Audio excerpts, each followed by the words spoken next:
شروع اللہ کا نام لے کر جو بڑا مہربان نہایت رحم والا ہے۔ اور کیا تمہیں موسیٰ کے حال کی خبر ملی ہے؟ جب انہوں نے آگ دیکھی تو اپنے گھر والوں سے کہا کہ تم یہاں ٹھہرو، میں نے آگ دیکھی ہے، میں وہاں جاتا ہوں، شاید اس میں سے میں تمہارے پاس انگارہ لاؤں یا آگ کے مقام سے اپنا رستہ معلوم کر سکوں۔ پھر جب وہ وہاں پہنچے تو آواز آئی کہ اے موسیٰ، میں تو تمہارا پروردگار ہوں، تو اپنے جوتے اتار دو، تم یہاں پاک میدان یعنی طوا میں ہو، اور میں نے تم کو منتخب کر لیا ہے، تو جو حکم دیا جائے اسے سنو۔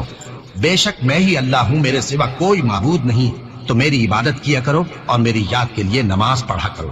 قیامت یقیناً آنے والی ہے، میں چاہتا ہوں کہ اس کے وقت کو پوشیدہ رکھوں تاکہ ہر شخص جو کوشش کرے اس کا بدلہ پائے، تو جو شخص اس پر ایمان نہیں رکھتا اور اپنی خواہش کے پیچھے چلتا ہے کہیں تم کو اس کے یقین سے روک نہ دے، تو اس صورت میں تم ہلاک ہو جاؤ۔ اور اے موسیٰ، یہ تمہارے داہنے ہاتھ میں کیا ہے؟ انہوں نے کہا یہ میری لاٹھی ہے، اس پر میں ٹیک لگاتا ہوں اور اس سے اپنی بکریوں کے لیے پتے جھاڑتا ہوں، اور اس میں میرے اور بھی کئی فائدے ہیں۔ فرمایا کہ موسیٰ اسے زمین پر ڈال دو، تو انہوں نے اس کو ڈال دیا اور وہ یکا یک سانپ بن کر دوڑنے لگا۔ فرمایا کہ اسے پکڑ لو اور ڈرنا مت، ہم اس کو ابھی اس کی پہلی حالت پر لوٹا دیں گے، اور اپنا ہاتھ اپنی بغل میں دبا لو کہ وہ کسی عیب و بیماری کے بغیر سفید چمکتا دمکتا نکلے گا۔ یہ دوسری نشانی ہے تاکہ ہم تمہیں اپنے بڑے بڑے نشانات دکھائیں۔ تم فرعون کے پاس جاؤ کہ وہ سرکش ہو رہا ہے، کہا اے میرے پروردگار، اس کام کے لیے میرا سینہ کھول دے اور میرا کام آسان کر دے، اور میری زبان کی گرہ کھول دے تاکہ وہ میری بات سمجھ لے، اور میرے گھر والوں میں سے ایک کو میرا وزیر یعنی مددگار مقرر فرما، یعنی میرے بھائی ہارون کو، اس سے میری کمر کو مضبوط کر اور اسے میرے کام میں شریک کر، تاکہ ہم تیری بہت سی تسبیح کریں اور تجھے کثرت سے یاد کریں، تو ہم کو ہر حال میں دیکھ رہا ہے۔ فرمایا موسیٰ، تمہاری دعا قبول کی گئی، اور ہم نے تم پر ایک بار اور بھی احسان کیا تھا جب ہم نے تمہاری والدہ کو الہام کیا تھا جو تمہیں بتایا جاتا ہے، وہ یہ تھا کہ اسے یعنی موسیٰ کو صندوق میں رکھو، پھر اس صندوق کو دریا میں ڈال دو تو دریا اس کو کنارے پر ڈال دے گا، اور میرا اور اس کا دشمن اسے اٹھا لے گا۔ اور موسیٰ، میں نے تم پر اپنی طرف سے محبت ڈال دی، اور اس لیے کہ تم میرے سامنے پرورش پاؤ۔ جب تمہاری بہن وہاں فرعون کے ہاں گئی اور کہنے لگی کہ میں تمہیں اس کا پتہ دوں جو اس کو پالے پوسے، تو اس طریق سے ہم نے تم کو تمہاری ماں کے پاس پہنچا دیا تاکہ ان کی آنکھیں ٹھنڈی ہوں اور وہ رنج نہ کریں۔ اور تم نے ایک شخص کو مار ڈالا تھا تو ہم نے تم کو غم سے نجات دی، اور ہم نے تمہاری کئی بار آزمائش کی، پھر تم کئی سال اہل مدین میں ٹھہرے رہے۔ پھر اے موسیٰ، تم ایک اندازے پر آ پہنچے اور میں نے تم کو اپنے کام کے لیے بنایا ہے، تو تم اور تمہارا بھائی دونوں ہماری نشانیاں لے کر جاؤ اور میری یاد میں سستی نہ کرنا۔ دونوں فرعون کے پاس جاؤ کہ وہ سرکش ہو رہا ہے، اور اس سے نرمی سے بات کرنا، شاید وہ غور کرے یا ڈر جائے۔ دونوں کہنے لگے کہ اے ہمارے پروردگار، ہمیں خوف ہے کہ وہ ہم پر زیادتی کرنے لگے یا زیادہ سرکش ہو جائے۔ اللہ نے فرمایا کہ ڈرو مت، میں تمہارے ساتھ ہوں کہ سنتا اور دیکھتا ہوں۔ اچھا تو اس کے پاس جاؤ اور کہو کہ ہم آپ کے پروردگار کے بھیجے ہوئے ہیں، تو بنی اسرائیل کو ہمارے ساتھ جانے کی اجازت دیجیے اور انہیں عذاب نہ کیجیے۔ ہم آپ کے پاس آپ کے پروردگار کی طرف سے نشانی لے کر آئے ہیں، اور جو ہدایت کی بات مانے اس کو سلامتی ہو۔ ہماری طرف یہ وحی آئی ہے کہ جو جھٹلائے اور منہ پھیرے اس کے لیے عذاب تیار ہے۔ غرض موسیٰ اور ہارون فرعون کے پاس گئے، اس نے کہا کہ موسیٰ، تمہارا پروردگار کون ہے؟ کہا کہ ہمارا پروردگار وہ ہے جس نے ہر چیز کو اس کی شکل و صورت بخشی، پھر راہ دکھائی۔ کہا تو پہلی قوموں کا کیا حال ہوا؟ فرمایا کہ ان کا علم میرے پروردگار کو ہے جو کتاب میں لکھا ہوا ہے۔ میرا پروردگار نہ چوکتا ہے نہ بھولتا ہے، وہ وہی تو ہے جس نے تم لوگوں کے لیے زمین کو فرش بنایا اور اس میں تمہارے لیے رستے بنا دیے اور آسمان سے پانی برسایا، پھر اس سے مختلف نباتات پیدا کی کہ خود بھی کھاؤ اور اپنے مویشیوں کو بھی چراؤ۔ بے شک ان باتوں میں عقل والوں کے لیے بہت سی نشانیاں ہیں۔ اسی زمین سے ہم نے تم کو پیدا کیا اور اسی میں ہم تمہیں لوٹائیں گے، اور اسی سے ہم تمہیں دوسری دفعہ نکالیں گے۔ اور ہم نے فرعون کو اپنی سب نشانیاں دکھائیں، مگر وہ تکذیب اور انکار ہی کرتا رہا۔ کہنے لگا کہ موسیٰ، کیا تم ہمارے پاس اس لیے آئے ہو کہ اپنے جادو کے زور سے ہمیں ہمارے ملک سے نکال دو؟ تو ہم بھی تمہارے مقابل ایسا ہی جادو لائیں گے، تو ہمارے اور اپنے درمیان ایک وقت مقرر کر لو کہ نہ تو ہم اس کے خلاف کر رہے ہیں اور نہ تم، اور یہ مقابلہ ایک ہموار میدان میں ہوگا۔ موسیٰ نے کہا کہ آپ کے لیے یوم زینت کا وعدہ ہے، اور یہ کہ لوگ اس روز دن چڑھے اکٹھے ہو جائیں۔ تو فرعون لوٹ گیا اور اپنے سامان جمع کر کے پھر آیا۔ موسیٰ نے ان جادوگروں سے کہا کہ یہ تمہاری بربادی ہوگی، اللہ پر جھوٹ نہ باندھو، وہ تمہیں عذاب سے فنا کر دے گا، اور جس نے جھوٹ باندھا وہ نامراد رہا۔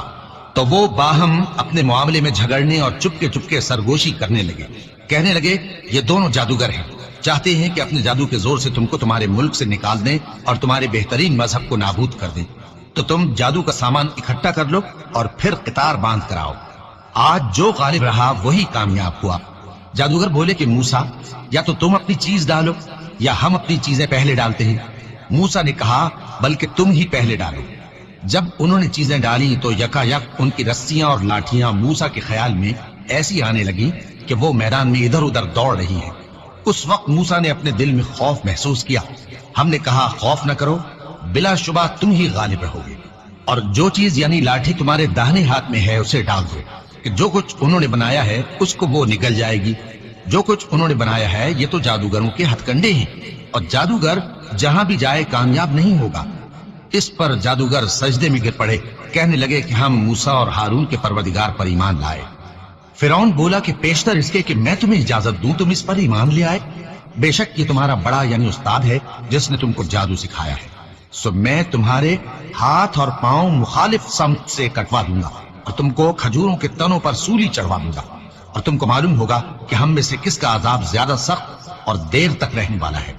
انہوں نے کہا کہ جو دلائل ہمارے پاس آ گئے ہیں ان پر اور جس نے ہم کو پیدا کیا ہے اس پر ہم آپ کو ہرگز ترجیح نہیں دیں گے، تو آپ کو جو حکم دینا ہو دے دیجئے، اور آپ جو حکم دے سکتے ہیں وہ صرف اسی دنیا کی زندگی میں دے سکتے ہیں۔ ہم تو اپنے پروردگار پر ایمان لے آئے تاکہ وہ ہمارے گناہوں کو معاف کرے، اور اسے بھی جو آپ نے ہم سے زبردستی جادو کرایا، اور اللہ سب سے اچھا ہے اور ہمیشہ باقی رہنے والا ہے۔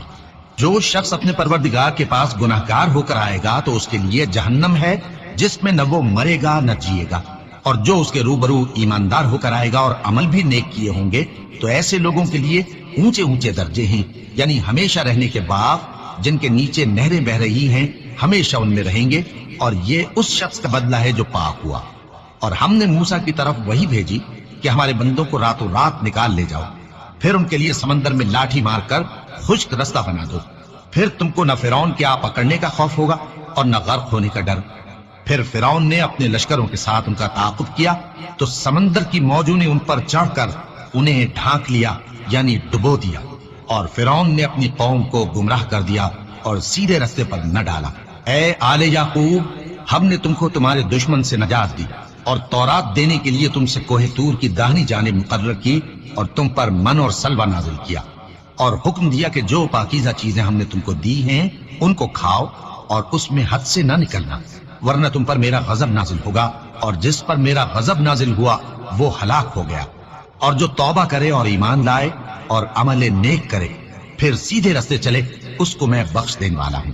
اور اے موسیٰ، تم نے اپنی قوم سے آگے چلے آنے میں کیوں جلدی کی؟ کہا وہ میرے پیچھے آ رہے ہیں۔ اور اے میرے پروردگار، میں نے تیری طرف آنے کی جلدی اس لیے کی کہ تو خوش ہو جائے۔ فرمایا کہ ہم نے تمہاری قوم کو تمہارے بعد آزمائش میں ڈال دیا ہے، اور سامری نے ان کو بہکا دیا ہے۔ اور موسیٰ غصے اور غم کی حالت میں اپنی قوم کے پاس واپس آئے اور کہنے لگے کہ اے قوم، کیا تمہارے پروردگار نے تم سے اچھا وعدہ نہیں کیا تھا؟ کیا میری جدائی کی مدت تمہیں لمبی معلوم ہوئی، یا تم نے یہ چاہا کہ تم پر تمہارے پروردگار کی طرف سے غضب نازل ہو، اور اس لیے تم نے مجھ سے جو وعدہ کیا تھا اس کے خلاف کیا؟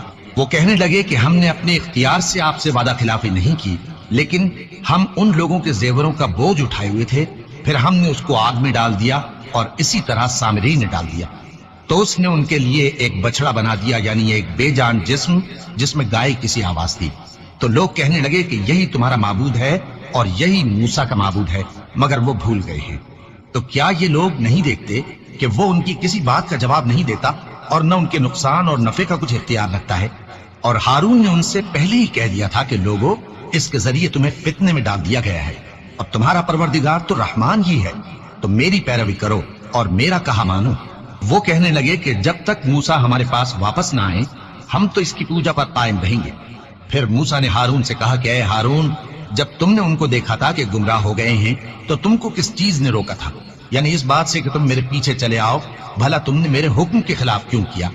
کہنے لگے کہ اے ماں جائے، میری داڑھی اور سر کے بالوں کو نہ پکڑیے، میں تو اس سے ڈرا کہ آپ یہ نہ کہیں کہ تم نے بنی اسرائیل میں تفرقہ ڈال دیا اور میری بات کو ملحوظ نہ رکھا۔ موسیٰ نے فرمایا تو اے سامری تیرا کیا حال ہے؟ اس نے کہا کہ میں نے ایسی چیز دیکھی جو اوروں نے نہیں دیکھی، تو میں نے فرشتے کے نقش پا سے مٹی کی ایک مٹھی بھر لی، پھر اس کو بچڑے کے جسم میں ڈال دیا اور مجھے میرے جی نے اس کام کو اچھا بتایا۔ موسیٰ نے کہا جا، تجھ کو دنیا کی زندگی میں یہ سزا ہے کہ کہتا رہے کہ مجھ کو ہاتھ نہ لگانا، اور تیرے لیے ایک اور وعدہ ہے یعنی عذاب کا جو تجھ سے ٹل نہ سکے گا، اور جس معبود کی پوجا پر تو جمع ہوا تھا اس کو دیکھ، ہم اسے جلا دیں گے، پھر اس کی راکھ کو اڑا کر دریا میں بکھیر دیں گے۔ تمہارا معبود تو اللہ ہی ہے، جس کے سوا کوئی معبود نہیں، اس کا علم ہر چیز پر محیط ہے۔ اس طرح ہم تم سے وہ حالات بیان کرتے ہیں جو گزر چکے ہیں، اور ہم نے تمہیں اپنے پاس سے نصیحت کی کتاب عطا فرمائی ہے۔ جو شخص اس سے منہ پھیرے گا وہ قیامت کے دن گناہ کا بوجھ اٹھائے گا۔ ایسے لوگ ہمیشہ اس عذاب میں مبتلا رہیں گے، اور یہ بوجھ قیامت کے روز ان کے لیے برا ہوگا، جس روز سور پھونکا جائے گا اور ہم گناہگاروں کو یوں اکٹھا کریں گے کہ ان کی آنکھیں نیلی نیلی ہوں گی۔